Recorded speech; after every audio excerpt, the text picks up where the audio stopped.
எல்லாருக்கும் வணக்கம். என் பேர் ஸ்ரீகிருஷ்ணா. நான் இப்போ 7 நாளாக நடந்ததில் இந்த போராட்டம் ஜல்லிக்கட்டுக்காக அதை பற்றி பேச போகிறேன். எனக்கு முதல்ல தமிழன்னு சொல்கிறதுக்கு ரொம்ப பெருமையாக இருக்குது. நான் பெருமைப்பட்டது சென்னையில் ஃப்ளட்டு வந்தபோது எல்லா இளைஞர்களும் எல்லோரும் சேர்ந்து மக்களை காப்பாற்றினாங்க. அப்போ தமிழன்னு சொல்ல பெருமைப்பட்டேன். அப்புறம் இந்த ஜல்லிக்கட்டுக்காக எல்லோரும் ஒன்று சேர்ந்தாங்க. ஜாதி மதம் எதுவும் பார்க்காம எல்லோரும் ஒன்று சேர்ந்தாங்க. இப்போ அதுக்காக நான் ரொம்ப பெருமைப்படுறேன்.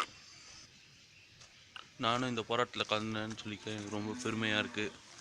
7 நாள் வீடு வாசல் எங்கேயும் போகாமல் அங்கே போராட்டத்தில் கலந்து பல பேர் இதில் உண்ணாவிரதம் இருந்தாங்க இந்த ஜல்லிக்கட்டுக்காக. கடைசியில் எங்களோட பாரம்பரியத்தை மீட்டு கொடுத்த எல்லா இளைஞருக்கும் நன்றி.